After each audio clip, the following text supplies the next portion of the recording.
Moving on, man. I want to talk about the Allen v. Farrow show, man. The Allen v. Farrow docuseries on HBO Max, bro. I gotta be honest with you. It's some wild ass shit. I gotta be honest, man. This is probably the wildest, creepiest fucking docuseries I've ever seen in my fucking life, man. Before I get into it, bro, I gotta say, I didn't know Woody Allen for being such a fucking movie mogul that he is. I truly didn't know who the fuck Woody Allen was. I'll be honest with you.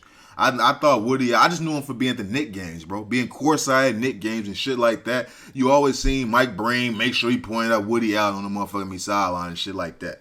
But I never knew he was such a huge movie mogul and things of that nature. Now, of course, I contribute that to the huge ass age gap and the movies that he making and me being only 25 years old.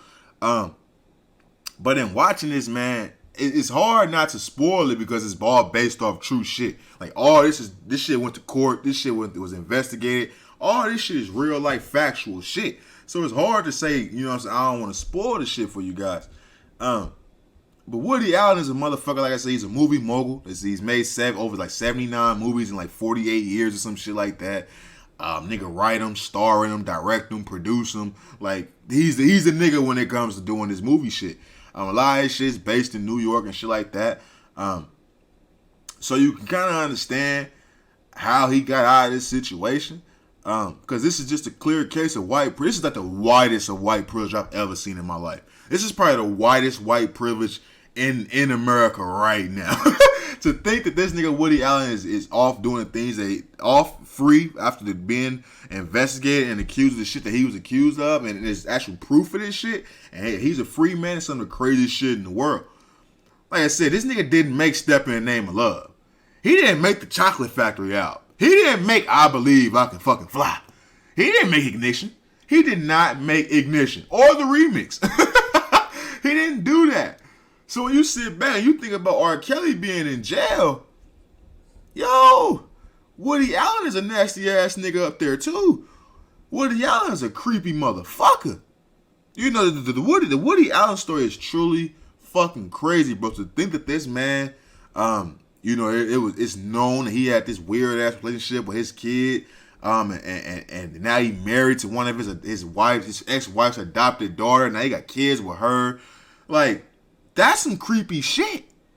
Whenever a man enters a young girl's life and helps in any way raise that girl, or just being around from the time she's a kid to now she's an adult, and then he finds himself in a relationship with that young girl, it's something wrong with that. Like, I don't give a fuck how many movies this nigga made. It's something wrong with that. And that's after the fact that he was already accused of fucking around with the little girl, with the baby.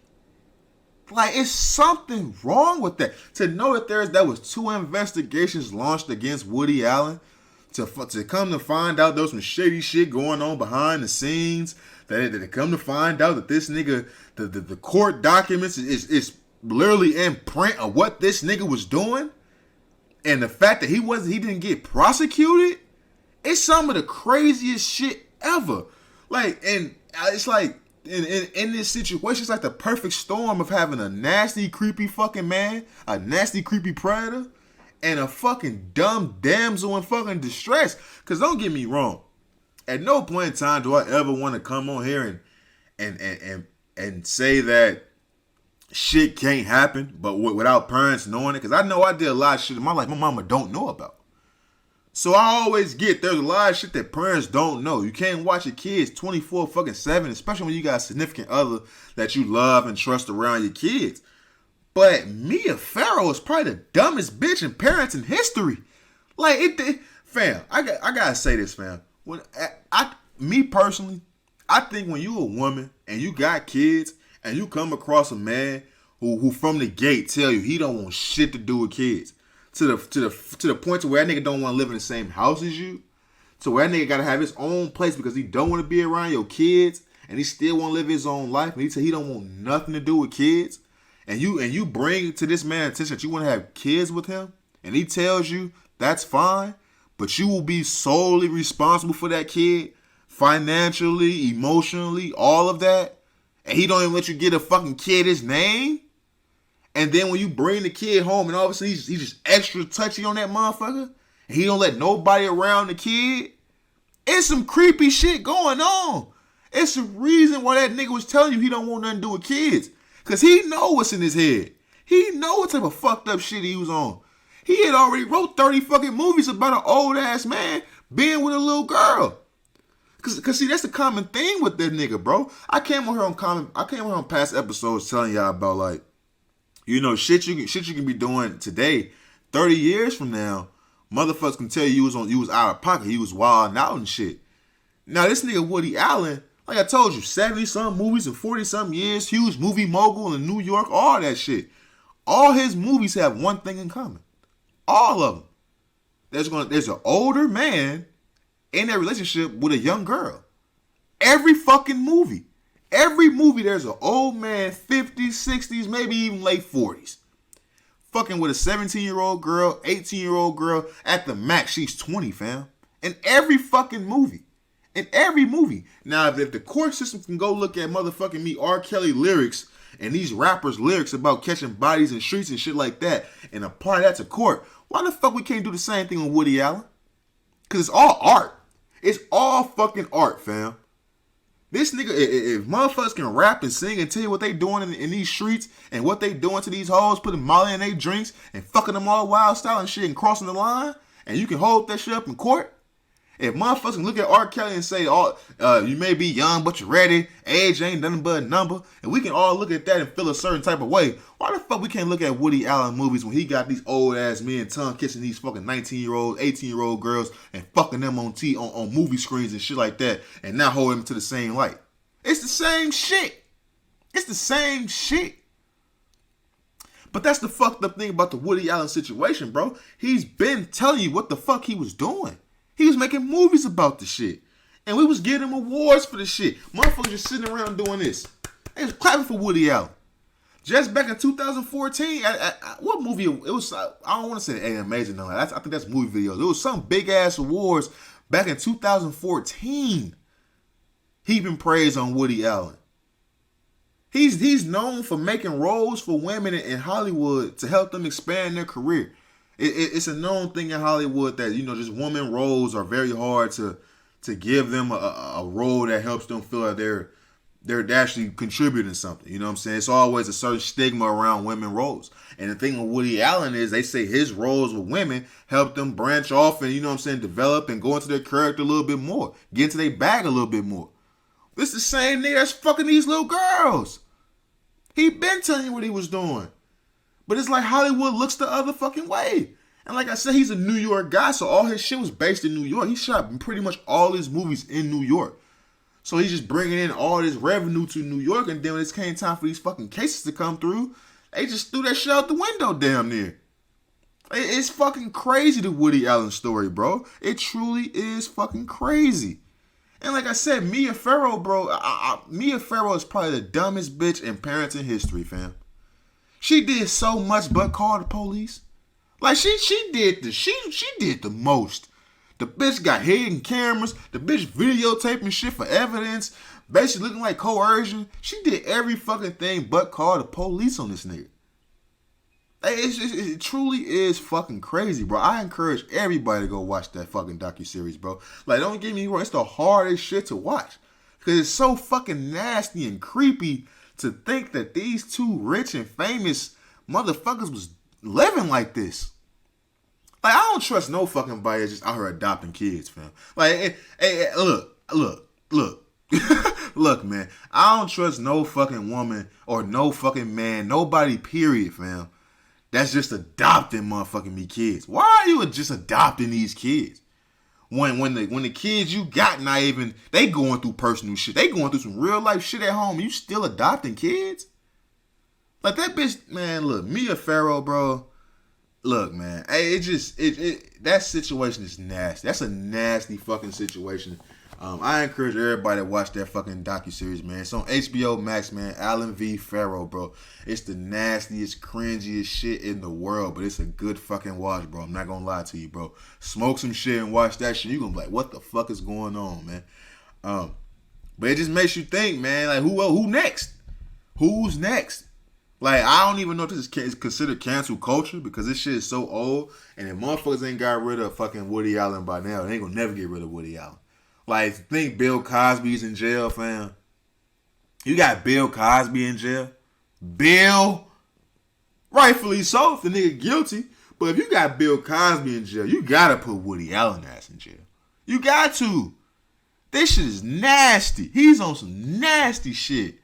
It's so much evidence against this nigga doing some nasty, flagrant pedophilia shit, fam. And this nigga he didn't sniff jail. And the nigga was just as arrogant as can fucking be. I'm telling you, it's the craziest shit in the world, bro. It truly is. It does make me think, bro, and I hate to put this in the atmosphere. It makes me think, bro, is Morgan Freeman next? Because a lot of motherfuckers don't know about the Morgan Freeman story, bro. If I'm not mistaken, I believe, well, allegedly. Let me just say allegedly because I don't know if it's fact. But I do think it's fact that Morgan Freeman is married to like his stepdaughter or some shit like that. It just makes you think, bro, who's next? Who's getting the next fucking docuseries, fam? Who's getting the next surviving this? That's another problem I have with this docu. That's the only problem I have with this docuseries, bro, is that it wasn't called Surviving Woody Allen or some shit like that. Because it lets you know the stigma or the different motherfucking type of portrayal that they have against white people and black people. Well, R. Kelly shit, it was called Surviving R. Kelly. Well, Michael Jackson shit was called Surviving Netherland. Well, Woody Allen shit is called Allen v. Farrow. Nah, fuck that. It should be called Surviving Woody Allen. Surviving fucking Woody Allen nasty ass behavior. But it just made me think, like, why is it not called Surviving this? She's clearly a survivor. She's clearly a survivor. And he clearly was a fucking predator. But it's like, it just be the small things like that make you think, like, okay, you see what the fuck's going on here. With the black dudes, it's called Surviving this. But with this nigga, you just got his name in the title? Nah, bro. It just, you ain't giving it up as how you giving it up with everybody else, man. But it just makes you think, what the fuck next to come, man? It truly does, man. It truly fucking does. But moving on, man. Moving on. Come on to this other shit I clicked on, man. I clicked on some Trey Songz shit. Oh, man. Look, bro. Trey Songz gotta calm the fuck down, man. Look, last time I clicked on Trey Songz, bro, he had a cop in a chokehold, bro. He was DDTing a fucking cop in that chokehold at a fucking football game. Now, you know what I'm saying? I'm thinking this nigga finna start the Rainbow Coalition or some shit. So you click on nigga, put nigga in a chokehold. I'm thinking he finna start the Rainbow Coalition like Fred Hampton or some shit. He got something to say. You know what I'm saying? But nah, man, this nigga Trey Songz, bro, he just out here wilding, bro. You click on Trey Songz, he got videos out. He's spitting in bitches' mouths and shit. It's not the South African COVID strand out here. Like, niggas is dying, Trigger. Niggas is dying from COVID. You just spitting in bitches' mouth like it's nothing. Like it's nothing. You talking about a nigga that go viral for everything but music. I swear to God, nigga Trey Songz go viral for everything but fucking music, bro. Like, it's the craziest shit. I can't remember last time Trey Songz released a fucking album or some shit that I heard. I truly can't, but it's just some of the nastiest shit I seen in a long time. Like, I get motherfuckers when they get into their sexy bag and they sex bag and shit like that. They're spitting in mouths and all that shit. I'm not with it. I'm just not with it. I'm not spitting in the bitch mouth. I can't do that. It's just certain shit that I would feel nasty. I would feel super nasty spitting in the bitch mouth. I ain't gonna lie to you. That's just some shit I'm just not gonna do. I have to be drunk as a motherfucker like to do some shit like that. He didn't look drunk when he was doing that. Trey Songz didn't look drunk when he was spitting them hoes' mouth. And them hoes was loving it. It's crazy what these hoes are doing on camera, bro. It truly is crazy. It truly is motherfucking me crazy, man. But moving on, man. I came across some shit, man. I came across this French magazine cover. You know what I'm saying? It was talking about the big news for the last couple of weeks, the Meghan Markle and Prince Harry Oprah interview where they came out and discussed a whole bunch of shit they was going through with the royal family and things like that. The only reason why I didn't come on the podcast and talk about that Oprah interview is because I talked about the Meghan Markle and Prince Harry situation a few weeks ago. Like, when I told y'all about the royal family taking her name off the birth certificate, like, that's all I need to fucking see. Like, of course there's some racist shit going on over there. If they take your fucking name off the birth certificate, Ma, yeah, there's some shit going on over there. I don't need to know everything else. All I know is you crossed the line somewhere, and they crossed the line there. Shit is over with. There's no reconciliation going on over here. So That's the only reason why I didn't bring that shit up on the Oprah interview up on the podcast. But I came across this magazine cover. It was this French magazine cover. And it was very, very fucking disturbing, man. It was a few days after the George Floyd, anniversary, the George Floyd news of them selecting the jury trial and all that. I mean, selecting the jury and things of that nature. So it was all around that same point in time.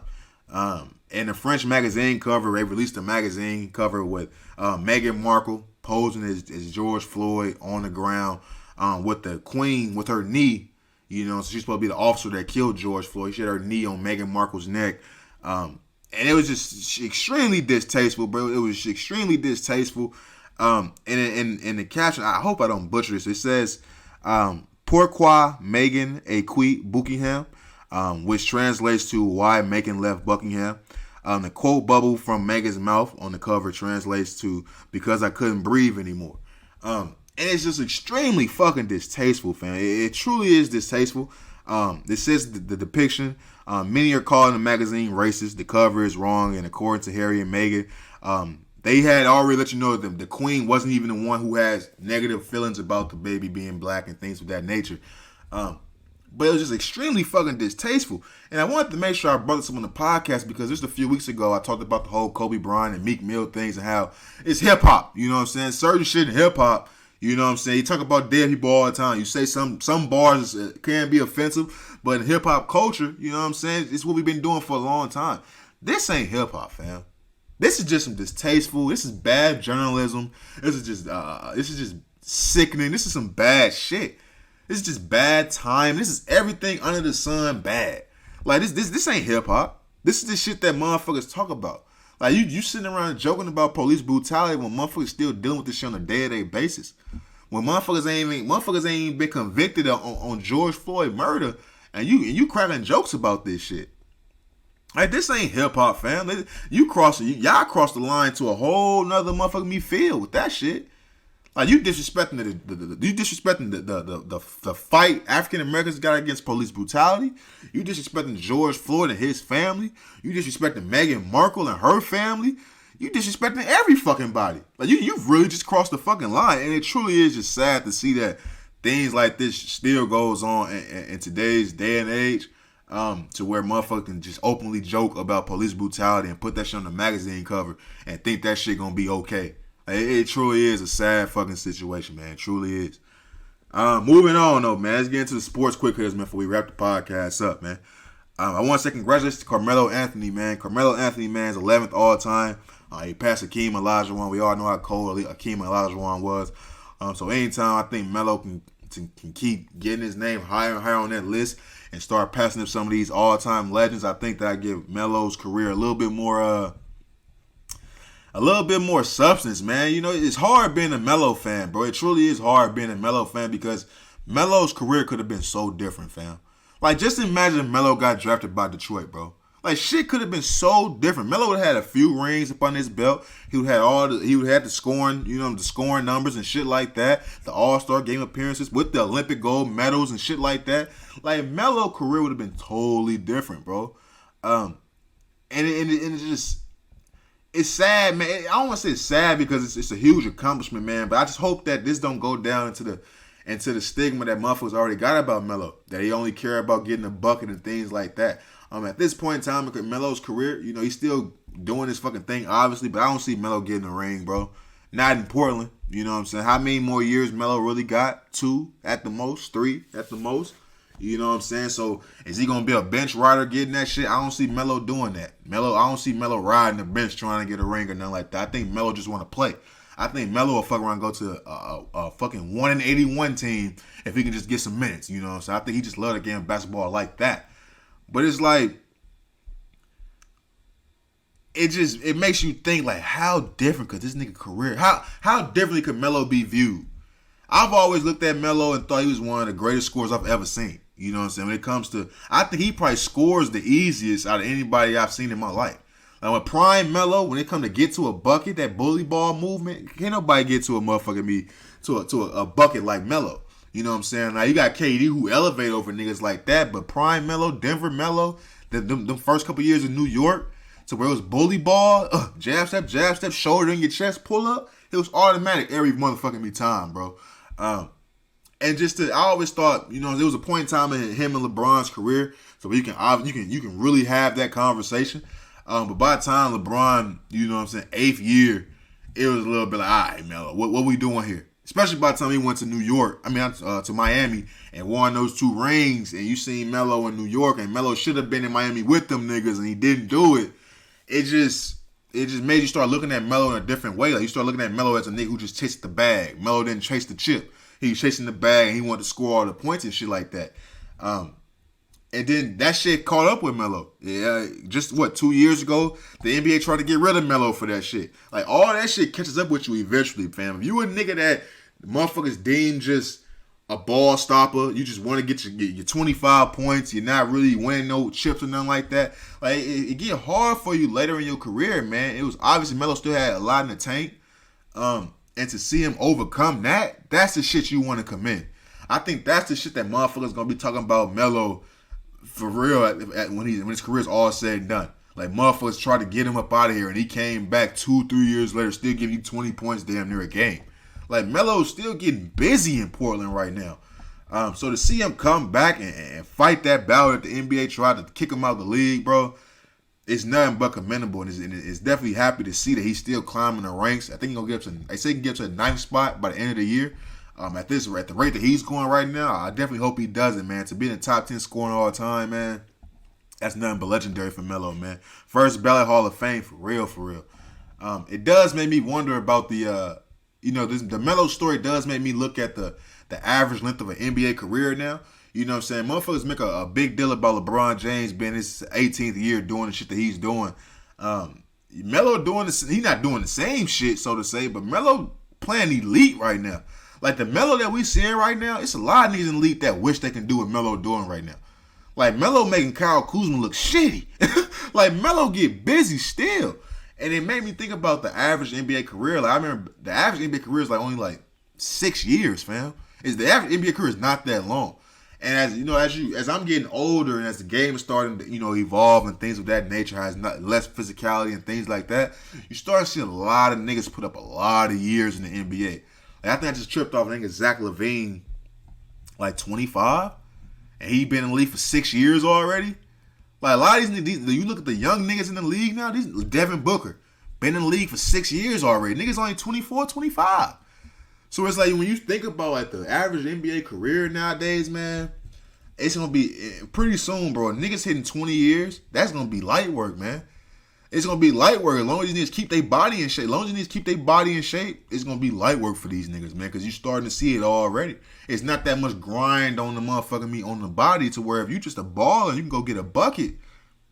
You can go get a bucket for 18 years. Like, you can really just do that shit. Like, when you watch Melo right now, you ain't seeing Melo really exert that much energy do that shit. It's like, you don't really see nobody in the NBA really exerting that much energy, you know what I'm saying, to really get a bucket off for real. Like, I seen some shit the other day where a nigga we was watching some Kyrie Irving shit, and niggas said Kyrie Irving shoot like he hurt, like that shit hurt. It's a lot of energy in that shit.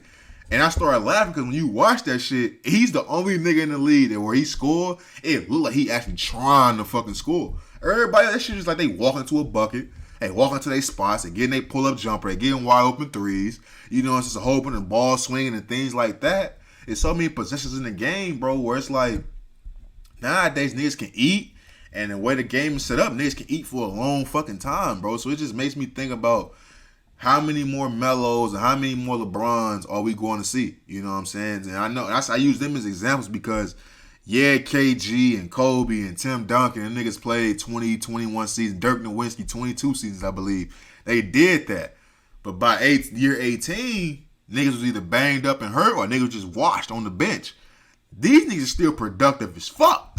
You know what I'm saying? So I wonder in the near future how many more Melos and how many more LeBrons are we going to see? More realistically, probably Melo. Not too many more LeBrons. I don't think no many people have MVP type seasons at 37, 38. That's some crazy ass shit to believe in. But it does make me think about how many more people will we see have straight great lengthy careers like that going forward in the future. While we're sticking with basketball, man, let's get into Damian Lillard, bro. Dame, I want to talk about Dame real fast, man, because Dame just dropped 50 points, 10 assists, and 6 made three-pointers the other night. Excuse me, against the Pelicans, I believe. They came back from down 17 in the fourth quarter or something like that. You know, man, I think you either don't know basketball or you just haven't watched enough basketball to think Damian Lillard is a fucking problem. He's been a problem since day one.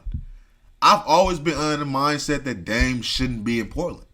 I've been saying Dame should be with the Knicks for the last 4 years. Damian Lillard should be in New York. That, to me, that's the only way Dame will get the props that he truly deserves for being top 5. I think you can't name straight 4 cats or 5 cats better than Dame. You can't do that. I don't give a fuck how big they are, how much for me, what they do through the regular season. I don't give a fuck about none of that. It ain't that many niggas in the league that can carry a franchise on their back like Dame. You got the James Harden, you got the Dame Lillard, you got the LeBron James, you got the KD. You know what I'm saying? You got Steph to a certain degree, but we ain't seen Steph, you know what I'm saying, without a loaded ass team in the playoffs. We ain't seen that. Nah, with Dame got an injury-riddled team every motherfucking year and still got their ass top 4 team in the West, top 5 team in the West. Even if the record don't say top 4, top 5, when it comes playoff time, top 4 team in the West, top 5 hands down. Like, but in the West, bro, it's so fucking stacked and that market is so small. Dame needs to be in New York, fam. If Dame was with the New York Knicks, imagine that shit. Imagine putting up 50 for the Knicks. Putting up 50 in the Garden instead of putting 50 up in what's the Rose Garden in Portland, whatever it's called. I think that was the old name of the Rose Garden. Imagine putting up 50 with the Knicks every fucking night and taking them to the playoffs. Think about his career afterwards. Think about the legendary status Dame would have if he was doing this shit for the Knicks, fam. Think about that shit. And think about the trials and tribulations he wouldn't have to go through in the Eastern Conference playoffs. He wouldn't have to go through that shit. He wouldn't be getting knocked out in the first round every motherfucking year. He wouldn't have to go against LeBron in the first round, then Kawhi the next round, and then motherfucking Denver. What the fuck? No, he had fucking Charlotte or some shit in the first round. He had Boston Celtics in the first round. That's easy for Dame. But it's like he's just one of those niggas that he old school. I get it, but it comes a certain point in time, my nigga, where you gotta leave eventually, fam. You being in Portland ain't gonna do shit, but motherfuckers gonna like your raps, and motherfuckers gonna like you. We gonna remember you for the time being. But if you don't win shit, fam, what are we talking about? Like, if motherfucker don't win a ring, what are we truly talking about? Like, Dame has to get somewhere to either the market is super fucking big and he can be on some fucking new AI type shit. Because AI was in Philly. Philly is a big fucking market. Yeah, AI went to the finals. AI don't got a ring. He went to the finals, so he did get way further than Dame did. He was an MVP, of course. But it's like AI was in a big fucking market. Dame needs to be in a big fucking market, fam. Like, Portland is not a big market. So all this shit that he's doing, like, the niggas that know the game, yeah, we know Dame's that shit. Yeah, niggas that see the highlights and shit, like, we know Dame pulling up from 50 feet and shit like that and going in. But it's like, the fucking casual fan 30 years from now, the kids that's growing up trying to be like that nigga, it's going to be like niggas going to be Steph. They ain't going to be niggas going to be Dame. Because they ain't going to have no winners for real. It's going to be few and far between motherfuckers going to be talking about that shit, fam. Like, Dame needs to be a Knick. I don't know how many times I've been saying for 4 years, bro. Go to the Knicks. If Dame go to the Knicks, he can get a free agent there. They will be there. They will be A-okay. Like, they will be the shit. But it's like nobody wants to talk about this shit. Like, motherfuckers want to just let Dame just ruin his fucking career, hoping CJ McCollum has to stay healthy every year. Hoping that somehow, some way, that front office can put together a team around him. They don't. The team is good, but the niggas is hurt. And they all pay. They so fucking cap strapped that they hoping that Dame can score 80 a night. And that's not realistic, fam. At the end of the day, Dame is a miniature point guard that he's going to need help. Like, it's amazing the shit that he's doing right now, but it's like, at a certain point in time, shit got to give, fam. Like, it just got to give.